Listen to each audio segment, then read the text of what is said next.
ఒకరి మనసులో మాట వారి ఆలోచన తెలుసుకోవడం మైండ్ పవర్తో వేరే వాళ్ళ మనసును కంట్రోల్ చేయడం వంటి విద్యను మెడిటేషన్తో కొంతవరకు పొందవచ్చని Jayasimha mind education academy squadron leader Jayasimha అన్నారు.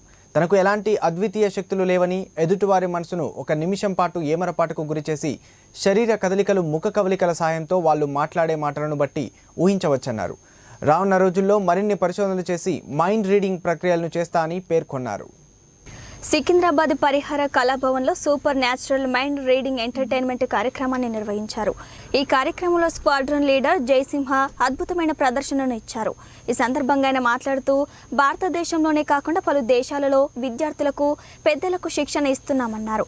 ప్రపంచంలోనే అత్యధిక గిన్నిస్ వరల్డ్ రికార్డ్ సాధించిన జయసింహ కొత్తగా మైండ్ పవర్పై చేసిన పరిశోధనలతో ఒకరి మనసులో మాట, ఆలోచన అని తెలుసుకోవడమే కాకుండా ఎదుటి వ్యక్తిని కంట్రోల్ కూడా చేయవచ్చని తెలిపారు. ఇప్పటి వరకు ఇజ్రాయెల్లో మెంటలిస్ట్ అనే విధానం చాలా అభివృద్ధి అయిందని, దీన్ని మొదటిసారిగా ఇండియాకి పరిచయం చేశానన్నారు. హరిహర కళా భవన్లో 1000 మంది ప్రేక్షకుల సమక్షంలో అనేక రకాల మైండ్ రీడింగ్ ప్రయోగాలను చేసి అభ్రపరిచారు.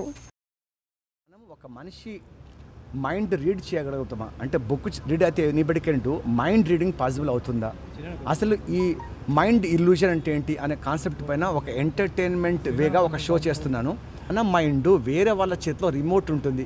అంటే ఒక మనిషి మైండ్ చదివి వాళ్ళ ఆలోచనలు మనం ఇన్ఫ్లుయెన్స్ చేయగలుగుతామా అన్న దానిపైన ఇప్పటి వరకు ఇజ్రాయెల్లో చాలా రీసెర్చ్ జరిగింది. ఎందుకంటే ప్రపంచంలో అత్యంత తెలివైన వాళ్ళు ఇజ్రాయెల్లో ఉన్నారు. ఇంతవరకు ప్రపంచంలో ఇంకే దేశం జరగలేదు. ఇండియా లోపల ఫస్ట్ టైం ఈ కాన్సెప్ట్ తోటి నేను చదివింది, నేర్చుకున్నది, నేను చేసిన పరిశోధనతో ఒక రీసెర్చ్, ఒక ఎంటర్టైన్మెంట్గా షో చేస్తున్నాను. ఎందుకంటే గత 10 ఏళ్ళుగా మెమరీ పైన ఇండియాలో అబ్రాడ్ ట్రైనింగ్ చేస్తున్నాను. మన ఇండియాలో ఫస్ట్ టైము, నేను కూడా ఫస్ట్ టైం చేయబోతున్నా. ఈ చూసే వాళ్ళు కూడా ఫస్ట్ టైము, మీరు కూడా first time. So really don't know ఏంటి అనేది. కానీ ఇదేంటంటే ఇదే సైకాలజీ, ఇదే బాడీ లాంగ్వేజ్, ఇదే వాయిస్ మాడ్యులేషన్.